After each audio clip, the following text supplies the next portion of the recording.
এটা কি সাজিয়ে দিল আমার বোন। হ্যালো এভরিওয়ান, তোমরা তো প্রত্যেকেই জানো আমার বোন মেকআপের ক্লাস করছে। তো ফাইনাল ক্লাসের আগে ও কিন্তু আমার ওপর একটা ডেমো ক্রিয়েট করতে চেয়েছিল।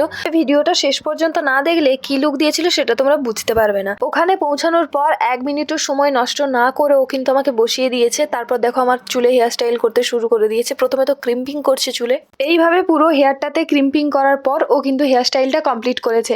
আর জানো, শ্যাম্পু করার পর প্রায় 4 দিন মতো হয়ে গেছে, অলরেডি আমার চুলে তেল ছেড়ে দিয়েছে। তো সেই অবস্থাতেই কিন্তু ও ক্রিম্পিং করে হেয়ারস্টাইলটা করেছে। জানি একটু বসা বসা লাগছে, বাট স্টিল ওটা আমার চুলের জন্যই। মানে আমি যেহেতু শ্যাম্পু ওই দিনকেই যদি করে যেতাম তাহলে হয়তো আরো বেশি সুন্দর লাগতো দেখতে। হেয়ারস্টাইল থেকে সরাসরি যাব হাইলাইটারে। বেস মেকআপ, আই মেকআপ সমস্ত কিছু কমপ্লিট।